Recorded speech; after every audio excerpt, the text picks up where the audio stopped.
नमस्कार, किडोरेजका प्यारा साथीहरू, के हजुरहरूलाई थाहा छ नेपालले राष्ट्रिय जनावर गाई किन रोज्यो? कुनै देशले सिंह रोज्छन्, शक्तिको प्रतीक, कतै चील, साहस र उडानको प्रतीक, कतै बाघ, डर नमान्ने बहादुरीको चिन्ह। तर नेपालले भने एकदमै फरक जनावर रोज्यो, शान्त, मायालु, गाई। नेपालमा शक्ति सधैँ गर्जेर देखाइँदैन। कहिलेकाहीँ शक्ति भनेको शान्ति रोज्नु हो। नेपालमा गाईलाई धेरै पवित्र र विशेष मानिन्छ।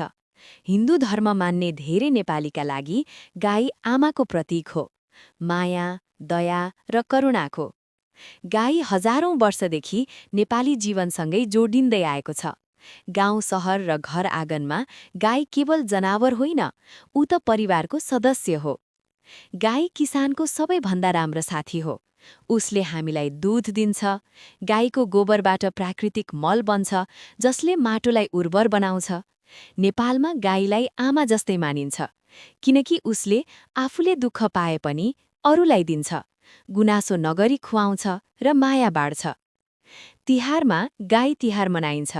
गाईलाई फूलमाला लगाइन्छ, मिठा परिकार खुवाइन्छ र पूजा गरिन्छ। गाईले हामीलाई दया, कृतज्ञता र अहिंसा सिकाउँछ। गाईले हामीलाई एउटा ठूलो पाठ दिन्छ।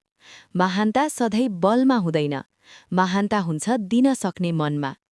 त्यसैले नेपालले गाईलाई आफ्नो राष्ट्रिय जनावर बनायो, डरलाग्दो भएर होइन, तर उपयोगी, शान्त र ममतामयी भएर।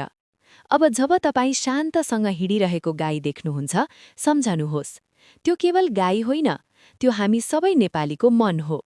सबैजना मिलेर भनौं, शान्त स्वभाव, बलियो संस्कार, गर्विलो नेपाल।